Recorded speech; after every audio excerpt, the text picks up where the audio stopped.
Alright, so TypeScript surveys enabled. Enable disable occasional surveys that help us improve VS Code's JavaScript and TypeScript support.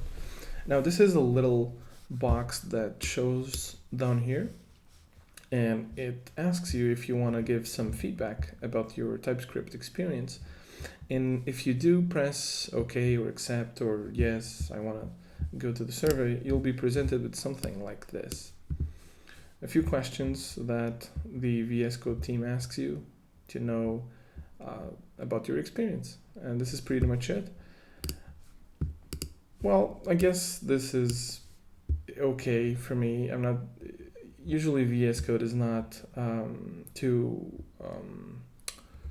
doesn't spam you with these kinds of things.